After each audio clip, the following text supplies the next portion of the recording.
The hollow hold or hollow shape is one of the most important shapes in gymnastics, and there's quite a lot of misconceptions around it and how it needs to be performed. I see so many people trying to go for complex gymnastic skills, but their understanding of the hollow is not what it should be, and then therefore that affects their ability to perform their more complex gymnastic skills, because they don't have full awareness of what actually the hollow should be and how we apply it to different shapes. I'm starting with this image on the screen, and this is a bad example. I don't want to say bad, but this is not how we want to be performing our hollow hold. So I've demonstrated this in the tuck position because I think sometimes even when we are scaling hollow, when we strip it back to the hollow position itself, we're looking for arms above our heads and then legs out in front of us straight and getting them as low as possible, but with our lower back still touching the floor so that we're fully engaging our abs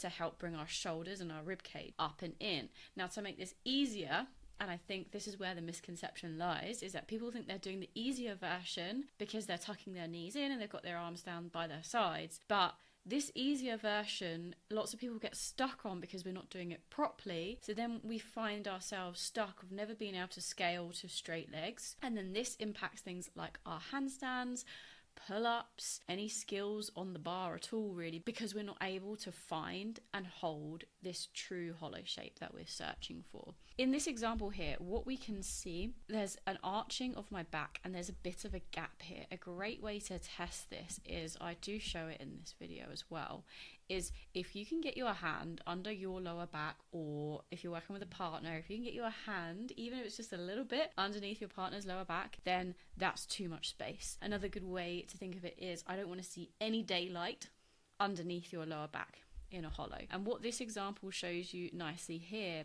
is, see how this arch in my lower back, and it's not a massive arch, but it means that my spine is probably pretty neutral. This would be how I would probably just stand on an everyday basis. But what we want to train is that ability to pull your ribs, your belly button and your tailbone in and press that lower back down flat into the mat to make sure you're using both your lower and your upper abs to control movement in gymnastics. You can see the difference here. As soon as I start to lift my shoulders up, use my upper abs and pull my ribs in, that I get this really lovely rounded back position where my lower back is pressing into the floor much more. The main challenge then here is to transfer this torso position, then doing it with my arms above my head, which is going to make it harder, because as soon as I start to extend my arms above my head, generally my ribs want to flare out, but I have to then use my abs to pull my ribs down and in towards my belly button. And then from there you can build and try and straighten your legs out a little bit. You could do one leg bent, one leg straight, but the main thing is, and this is what I see change as well, so even if you've nailed this position in the tuck, this position stays the same. It's only our arms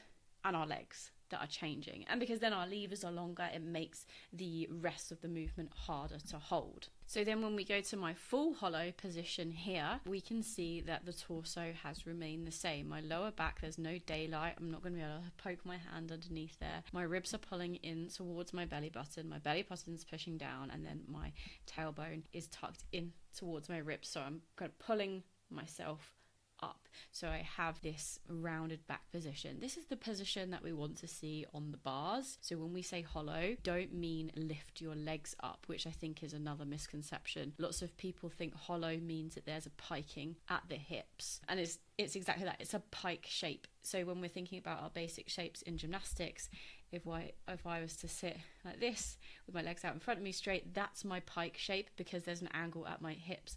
The hollow body shape, and this is why quite a lot of people call it hollow body, is because we're focusing on the position of our torso, not our legs. Now, the reason that we hold our legs up, generally a strength issue. So if I was to lower my legs down and just keep lowering them down, what would probably happen, where I'm not strong enough to be able to hold my hollow in a completely straight line with my lower back pressed flat into the floor, I would start to get that arch in the back and you'd see daylight underneath my back. So what we need to do is get to a point where we're able to hold this shape and make it as long as possible so that I can still maintain the hollow body position with my lower back pressed flat into the floor. So then I see the same misconception occurring in movements like our hollow rocks as well. So hollow rocks are really important because gymnastics and just movement and sport in general, so this can be applied to different movement patterns. Most sports are not isometric holds. Isometric holds build our strength, but what we also want to do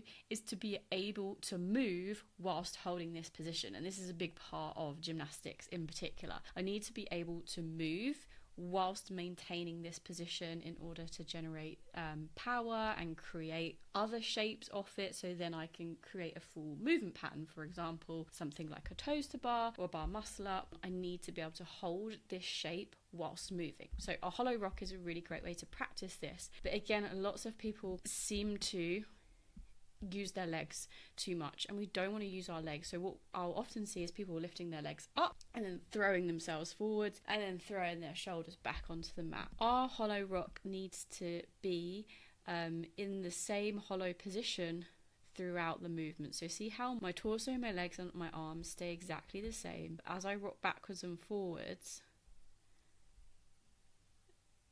I'm just moving in that position. So my hollow shape always stays the same. I do this by squeezing my glutes. I think this is something, again, that is missed out often on our hollow holds or hollow shape in general. We think it's all about the front of our body. We're thinking about our abs and we're thinking about squeezing our quads, or hopefully you're thinking about squeezing your quads to keep your legs nice and straight if you're working on the straight variation. We're thinking mostly about the front of our body, and we forget that actually to help keep tension and hold this position, it can be really useful for us to squeeze our glutes as well. So this also then helps you with your hollow rocks because it helps you hold the shape as you rock backwards and forwards. So the next time you are practicing your hollow hold or rocks, I'd love you to think about making sure that there's absolutely no daylight underneath your lower back. So see, as I move through my hollow rocks as well, no daylight is occurring at any point, and I'm not lifting my legs up higher. I'm just leaning back so my shoulders touch the floor, and then my shoulders come up and off the floor as high as I can whilst maintaining that hollow shape. So lower back pressed against the floor, and then think about squeezing your glutes to help you improve and hold your hollow shape for longer. If you would like some more help with your training, I've got loads of free resources inside my free community, which is the Open Club, and I'll pop the link to that in my description below. Or if you'd like further coaching, support and guidance, I also have an exclusive paid membership where you can receive